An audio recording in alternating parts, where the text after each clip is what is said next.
Thoughts on Leicester post-lockdown? Obviously, they've only had one win in six, but still very much fourth, and suppose that shows just how strong they've been over the course of the season. They've allowed themselves to have a couple of maybe results that they didn't want, but I've looked at the games and fine margins. I think they easily could have beat Everton. Really unfortunate. And the game on over the weekend against Bournemouth, one mistake gets punished, boy gets sent off, and all of a sudden they have to go and chase the game, and they get on the counter attack by Bournemouth. So how the Premier League is, it's unforgiving if you make a mistake, as we found out against Leicester in the first game. Maddison's brilliant, one of the best through balls of the season, and a fabulous finish by Jamie Vardy, and a brilliant finish by Harvey Barnes. So it is unforgiving, the Premier League. So we're expecting them to bring their best game. They've got an incredible target to fight for. So there'll be no respite in terms of the quality that we're facing, and the attitude of a team that still got a great chance of achieving Champions League football, which will be a brilliant achievement for Brendan and his players. You've mentioned Jamie Vardy a couple of times. He's on course for the Golden Boot, 23 Premier League goals this season is some achievement. How pleased are you for him as a local lad who's put in the hard yards to become one of the best strikers in the country? We have this United Wednesday stuff that flies about, which is still flying about, and I understand it, but from a professional point of view, and watching him in his career, it's been a magnificent effort by him. To get released by the team that you love is an absolute hammer blow to him, and to get off the canvas and prove people wrong by getting his hands dirty in the way that he did at Stocksbridge. Then he went to Halifax, a club that I know well, onto Fleetwood, and then for Nigel to take a punt on him as the first £1 million player out of non-league was a huge statement, and one that's been absolutely fully justified by Nigel, by the football club, but most importantly by the player, to prove himself in the Championship, into the Premier League winner, England international, serial goal scorer, and still looking at him now, he still looks to have the drive and the determination to keep going right till the final breath he has as a footballer. So I think that's an incredible example for any young player.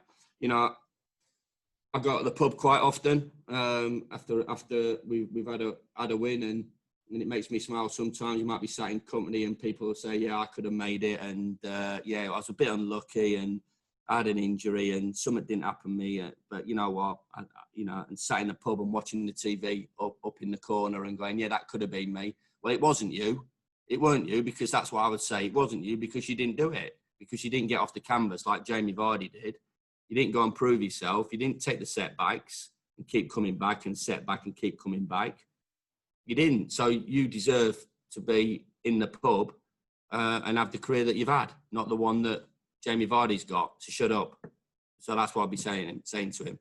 And I've got a few pals like that I sometimes now and again just have to say, you need to be quiet and get back in your basket.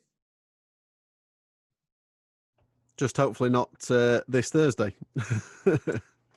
Listen, he's a great player, as I said, and keeps going and keeps scoring, and so he deserves whatever, 100 Premier League goals, international, all the stuff, all the plaudits he gets, and he 100% deserves, even though it's from a blade to an owl. Chris, thanks for your time. Cheers, mate. Morning, Chris. Morning, Adam. You okay? Yeah, good, thank you.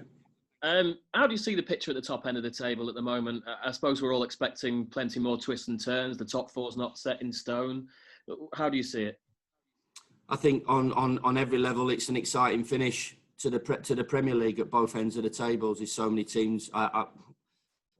I think there's 5 or 6 teams that have 6 or 7 teams that have not got anything to play for, possibly. There's still FA Cup involved for the top teams that are still in the competition. There's still a relegation battle to be sorted out, which we're absolutely delighted that we're not involved with. And up the table, there's still, positions that people are after and after more. Not just me, but everybody else. And even then, I've always said that even maybe teams that you might think have got nothing to play for, well, they got that professional pride, and managers don't manage in the Premier League without wanting to win everything and every game. So even though you might look at a few teams and think, well, they haven't got anything, they have got something to play for, and so that's what makes it the Premier League, and that's what makes it so exciting going into the last 3 games. Do you think you're capable of getting into the top 4? Do you think you can still do it? We're capable of winning games of football. We're capable of drawing. We're capable of losing games of football. So, reflection at the end of the season, when the final whistle goes at Southampton, and that's what we're looking at. Not looking at anything else apart from that game, that preparation now in the next 2 or 3 days to Leicester, a really tough, difficult game. And one that we go into in good spirits and in good nick, and positive. And why shouldn't we, in terms of what we've done in the last 2 or 3 games? But we need to make sure that the performances are right up there. That's got us those performances and results against Chelsea, Wolves, and Spurs. And just finally, Chris, from me, can I ask you about the impact of Ben Osborne since he's come into the team? What have you made of his performances? Yeah, he's been excellent. Not always easy, being up and down the country, watching the team go well, watching John Flake play well and Enda Stevens play well. But the professionalism has been amazing.